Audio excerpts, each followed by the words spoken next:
بسم اللہ الرحمن الرحیم۔ ہم نے اپنے اس چینل قرآن و حدیث مینٹور پر حیات انبیاء کا ایک نیا سلسلہ شروع کیا تھا۔ پچھلی ایپیسوڈ میں ہم نے حضرت آدم علیہ السلام کی زندگی اور ان کی زندگی میں بیتے اہم واقعات کا تذکرہ کیا تھا۔ آج ہم ان کی زندگی میں بیتے کچھ دیگر واقعات کا تذکرہ کریں گے۔ جنت میں رہتے ہوئے حضرت آدم علیہ السلام اور حضرت اماں حوا بلا روک ٹوک اور وافر مقدار میں کھاتے پیتے رہے، لیکن جب اس ممنوعہ درخت سے وہ پھل کھا بیٹھے تو ان کے لباس بھی اتار لیے گئے اور سزا کے طور پر ان کو زمین کی طرف بھیج دیا گیا۔ اس بارے میں روایت یہ ہے کہ دنیا کے وقت کے حساب سے وہ ایک لمبا عرصہ جنت میں مقیم رہے، اور جب وہ زمین کی طرف بھیجے گئے تو اللہ تعالیٰ نے ان سے فرمایا کہ زمین پر میرے عرش کے برابر ایک قابل عزت و احترام کی جگہ ہے، وہاں میرا گھر تعمیر کر اور اس کا طواف کر۔ اور اسی کے لیے اللہ تعالیٰ نے حضرت آدم علیہ السلام کے ساتھ ایک فرشتہ بھی بھیجا، جس نے وہ جگہ حضرت آدم علیہ السلام کو دکھائی، اور حضرت آدم علیہ السلام نے اس جگہ پر اللہ کا گھر تعمیر کیا۔ اور ساتھ ہی اس فرشتے نے حضرت آدم علیہ السلام سے کہا کہ آپ کا اٹھایا ہوا ایک ایک قدم اللہ تعالیٰ کے قرب کا ذریعہ بنے گا۔ اسی طرح ایک روایت اور یہ ہے کہ حضرت آدم علیہ السلام کو جو دنیا میں سب سے پہلے کھانے کو چیز ملی وہ یہ تھی کہ حضرت جبرائیل علیہ السلام ان کے پاس 7 دانے گندم کے لائے۔ حضرت آدم علیہ السلام نے حضرت جبرائیل علیہ السلام سے پوچھا کہ یہ کیا ہے، تو حضرت جبرائیل علیہ السلام نے ان کو بتایا کہ یہ اسی درخت میں سے ہیں جس کو آپ کو کھانے سے منع کیا گیا تھا۔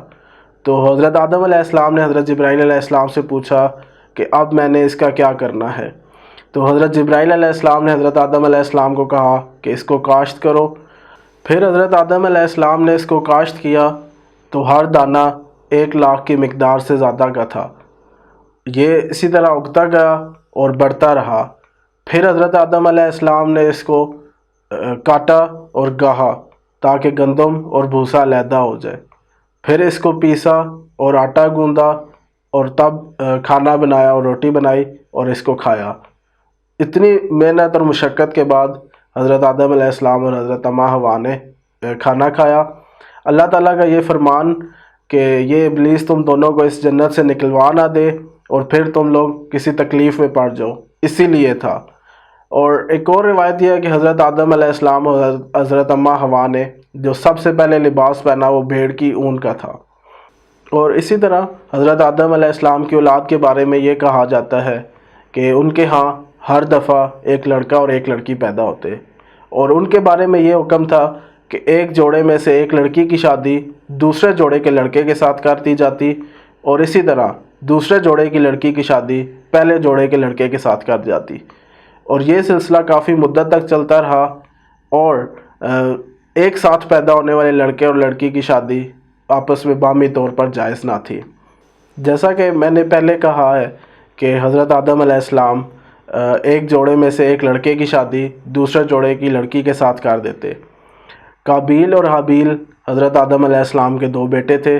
قابیل حابیل سے بڑا تھا، اور اسی طرح حابیل نے قابیل کے ساتھ پیدا ہونے والی لڑکی سے شادی کا ارادہ کیا، لیکن قابیل خود وہ اپنے ساتھ پیدا ہونے والی بہن کے ساتھ شادی کا ارادہ رکھتا تھا۔ حضرت آدم علیہ السلام نے قابیل کو سمجھایا کہ ایسا نہ کر اور اس بات سے رک جا، لیکن اس نے اس بات سے انکار کر دیا۔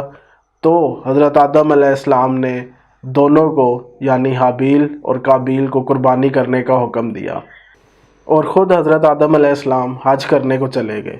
اور جاتے ہوئے حضرت آدم علیہ السلام نے آسمانوں سے اپنی اولاد کی حفاظت کرنے کو کہا، تو آسمانوں نے اس بات سے انکار کر دیا۔ یہی بات حضرت آدم علیہ السلام نے زمینوں اور پہاڑوں سے کہی، تو وہ بھی اس بات سے انکاری ہو گئے، لیکن قابیل نے اس بات کی ذمہ داری قبول کر لی۔ اسی طرح حابیل اور قابیل نے اپنی قربانی پیش کی۔ حابیل نے اپنی قربانی کے لیے ایک موٹی تازہ بکری پیش کی، کیونکہ وہ بکریوں والا تھا، ریوڑ والا تھا۔ اور اسی طرح قابیل نے اپنی قربانی کے لیے اپنی کھیتی سے ایک گٹھا پیش کیا، کیونکہ وہ کھیتی والا تھا۔ اسی اسنا میں آسمان سے ایک آگ اتری اور حابیل کی قربانی یعنی وہ بکری کھا گئی، اور قابیل کی قربانی چھوڑ گئی۔ قابیل کو اس بات سے غصہ آیا، اور قابیل نے حابیل سے کہا کہ تیری قربانی قبول ہو گئی ہے اور میری قربانی قبول نہیں ہوئی۔ تو حابیل نے اس بات کا یہ جواب دیا کہ اللہ تعالیٰ ہمیشہ پرہیزگاروں سے ہی قبول کرتا ہے۔ حضرت آدم علیہ السلام دونوں کی قربانی کرنے کے موقع پر موجود تھے، اسی لیے قابیل نے حضرت آدم علیہ السلام کو کہا کہ تو نے حابیل کے لیے دعا کی تھی اس لیے اس کی قربانی قبول ہو گئی، اور میرے لیے تو نے دعا نہیں کی اس لیے میری قربانی قبول نہیں ہوئی۔ اور ساتھ ہی قابیل نے حابیل کو یہ دھمکی بھی دی۔ حابیل حضرت آدم علیہ السلام کا بیٹا بہت زیادہ طاقتور اور اللہ سے ڈرنے والا تھا۔ ایک رات حابیل نے بکریاں چرانے میں واپس آنے میں بہت دیر کر دی۔ حضرت آدم علیہ السلام نے قابیل کو بھیجا کہ جا اپنے بھائی کو دیکھ کہ وہ کیوں لیٹ ہو گیا ہے۔ قابیل گیا، وہاں حابیل سے ملاقات ہو گئی، اور قابیل نے حابیل سے کہا کہ تیری قربانی قبول ہو گئی تھی اور میری قربانی قبول نہیں ہوئی۔ حابیل نے پھر اس کو وہی جواب دیا کہ اللہ تعالیٰ ہمیشہ پرہیزگاروں سے قبول کرتا ہے۔ قابیل نے حابیل کو دھمکی دی کہ میں تجھے قتل کر دوں گا، صرف اسی صورت میں چھوڑوں گا کہ تو میری بہن کے ساتھ شادی نہ کرے۔ حابیل نے قابیل کو یہ جواب دیا کہ اگر تو مجھے قتل کرنے کے لیے میرے اوپر ہاتھ چلائے گا تو میں تجھے قتل کرنے کے لیے تیرے اوپر ہاتھ نہیں چلاؤں گا، کیونکہ مجھے اللہ تعالیٰ سے ڈر لگتا ہے اور میں گناہ سے دور رہنا چاہتا ہوں۔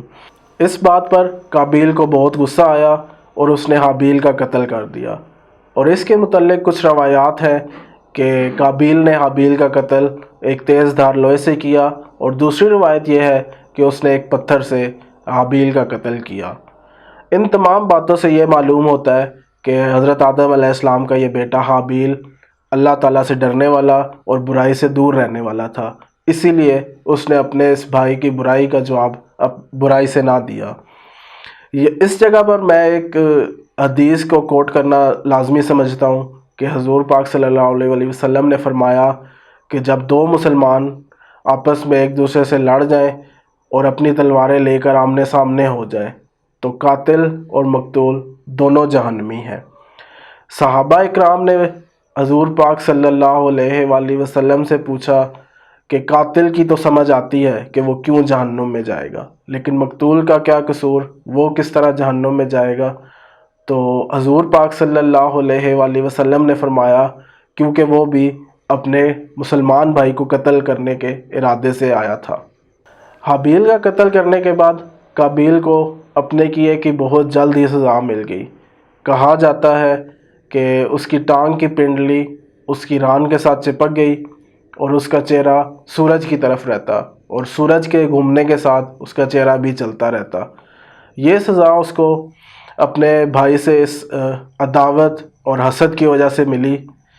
اسی طرح حضرت آدم علیہ السلام اور حضرت اماں حوا اپنے بیٹے حابیل کے قتل پر بہت غمگین ہوئے، اور اس بارے میں کچھ روایات یہ ہے کہ حضرت آدم علیہ السلام کئی سال اپنے اس بیٹے حابیل کے قتل پر روتے رہے۔ پھر اسی طرح وقت گزرتا گیا اور حضرت آدم اور حضرت اماں حوا کے ہاں ایک اور بیٹا پیدا ہوا، تو حضرت اماں حوا نے اپنے اس بیٹے کا نام شیس رکھا۔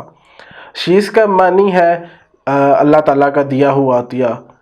یہ نام حضرت اماں حوا نے اس لیے بھی رکھا کیونکہ یہ بیٹا حابیل کا متبادل تھا۔ پھر اسی طرح وقت گزرتا گیا تو حضرت آدم علیہ السلام کی وفات کا وقت قریب آیا، تو حضرت آدم علیہ السلام نے اپنے اس بیٹے حضرت شیس علیہ السلام کو وصیت کی، جس میں انہوں نے حضرت شیس علیہ السلام کو دن رات کے اوقات کی تعلیم دی، اور انہی دن رات کے اوقات میں عبادات کی بھی تعلیم دی۔ اور ساتھ ہی حضرت آدم علیہ السلام نے اپنے اس بیٹے حضرت شیس علیہ السلام کو ایک بہت بڑے طوفان کے آنے کی خبر بھی دی۔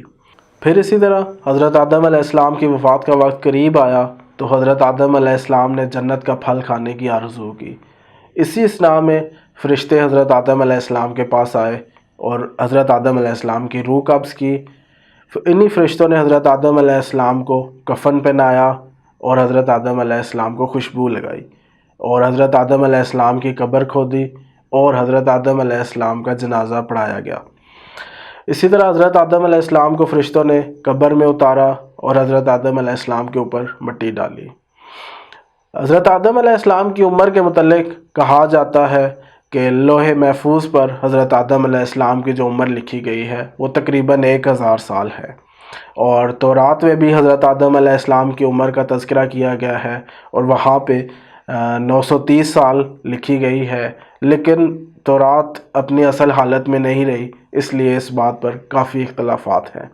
حضرت آدم علیہ السلام کی وفات کے تقریباً 1 سال بعد حضرت اماں حوا بھی فوت ہو گئیں، اور تمام ذمہ داری حضرت آدم علیہ السلام کے بعد حضرت شیس علیہ السلام کو دی گئی۔ کہا جاتا ہے ایک حدیث کے مطابق کہ حضرت شیس علیہ السلام کے اوپر اللہ تعالیٰ نے 50 صحیفے نازل کیے ہیں،